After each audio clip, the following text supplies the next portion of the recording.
গোটা বাংলাদেশের 300 আসনেই আমাদের পক্ষের ক্যান্ডিডেট থাকবে ইনশাল্লাহ। সমঝোতার নির্বাচন, নিজেদের মধ্যে ভাগাভাগির নির্বাচন এবং সিলেকশনের নির্বাচন, এটা আমরা চাই নাই, মানুষ এটা চায় না, কিন্তু আমরা সেই আশঙ্কা করছি। সেই আশঙ্কা থেকেও আমরা শঙ্কিত যে আগামী দিনে আসলে সুষ্ঠু, নিরপেক্ষ, গ্রহণযোগ্য নির্বাচন হবে কিনা, নাকি আমাদের সাথে ঐক্য করে তলে তলে আবার ভিন্ন রকম কিছু হবে, এই আশঙ্কাটাও আমাদের মধ্যে দেখা দিয়েছিল। তো এই জন্য আসলে আমরা মনে করছি এগুলো জনগণের সামনে প্রকাশ করা দরকার। জনগণও বুঝতে পারছে, উপলব্ধি করছে।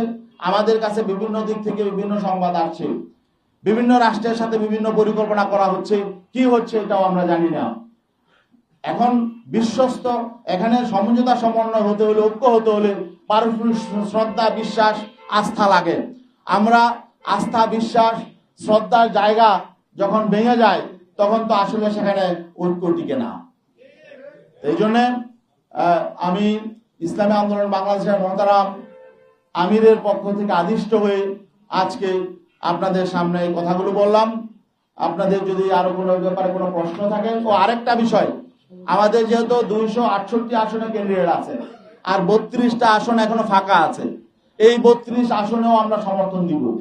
সেখানে কাদেরকে আমরা সমর্থন দিব সেটা আমরা মনোনয়নপত্র প্রত্যাহারের পরে আমরা ডিসাইড করব। আমাদের নীতি, আদর্শ এবং লক্ষ্যের সাথে যাদের মিল হবে, তাদের সাথে সহযোগ্য ক্যান্ডিডেট, তাদেরকে আমরা ইনশাল্লাহ সমর্থন দিব। এবং আমরা আশাবাদী গোটা বাংলাদেশের 300 আসনেই আমাদের পক্ষের ক্যান্ডিডেট থাকবে ইনশাল্লাহ।